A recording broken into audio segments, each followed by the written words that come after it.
Mga kapuso, naging bagyo na ang binabantayang low pressure area sa bahagi ng La Union. Ang latest diyan pati sa umiiral na habagat at sa isa pang bagyo. Iakatid ni Amor La Rosa ng GMA Weather Center. Amor!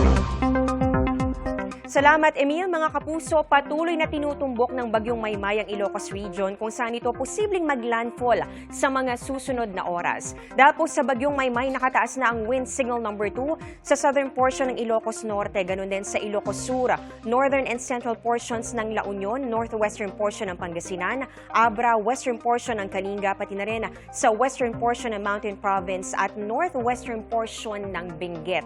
Wind signal number 1 naman ang nakataas sa natitirang bahagi ng Ilocos Norte, ng La Union at ng Pangasinan. Kasama rin po dyan ng Apayao, natitirang bahagi ng Kalinga at ng Mountain Province. Ifugao, natitirang bahagi ng Benguet at pati na rin ang mainland Cagayan. Nakataas din po ang wind signal number 1 sa Isabela, Quirino, Nueva Vizcaya, northern portion ng Zambales, northern portion ng Tarlac, pati na rin po ng Nueva Ecija at pati na rin sa northern at central portions ng Aurora. Sa mga nabanggit na lugar, posible po makaranas ng pabugso-bugsong hangin na may kasamang mga pag-ulan.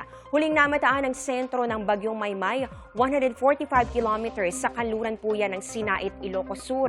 Taglay lakas ng hangin nga abot sa 75 kilometers per hour at yung bugso naman nasa 90 kilometers per hour. Ang pagkilos po nito ay pahilaga-hilagang silangan o pabalik dito sa lupa at yan po ay sa bilis na 10 kilometers per hour. So yan po, tinutumbok po nito yung kalupaan ng Luzon. At sa ating satellite image, kita po yung mga ulap na daladala nitong bagyo. Ganon din po na ito po ay tumatama, umaabot dito sa malaking bahagi ng Luzon. At kasama na rin po sa mga kaulapang nakikita natin, yung ulap naman na dala nung habagat.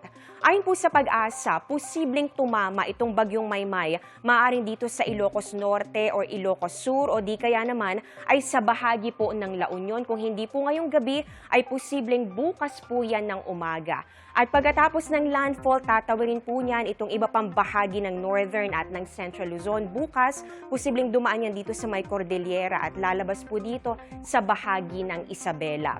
Pero mga kapuso, after po ng landfall at pagtawid po niyan dito o pag-cross dito sa landmass, ay hihina po yan at magiging low pressure area na lamang. Ang bagyo naman sa labas ng Philippine Area of Responsibility na may international name na Dolphin, huling nakita ng Pag-asa 1,645 kilometers east-northeast ng extreme northern Luzon. Posibleng dumaan po yan dito sa itaas na bahagi. Ito po sa itaas ng ating Philippine Area of Responsibility habang tinutumbok itong southern islands ng Japan patungo dito sa southeastern portion ng China sa mga susunod na araw. Ayon po sa Pag-asa, palalakasin itong bagyong Dolphin. Yan po yung international name, no? Itong habagat. Kaya magpapatuloy pa rin yung mga pag-ulan hanggang sa mga susunod na araw. Magtatagal pa po yan, maaaring hanggang sa weekend. Base sa datos ng Metro Weather, bukas ng umaga, halos buong Luzon po ang makakaranas ng mga pag-ulan.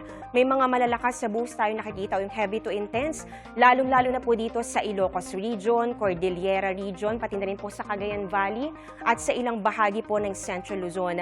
Ganon din dito sa may Occidental Mindoro. Meron din mga kalat-kalat na ulan sa Calabarzon, pati na rin po dito sa Bicol Region.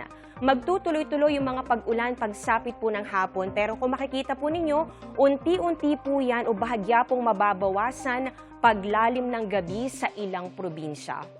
Dito naman sa Metro Manila, may mga pag-ulan din kahit umaga pa lang, pero sa hapon o gabi, pwede rin po yung maranasan pero mababawasan o pwede pong sa ilang lungsod na lamang.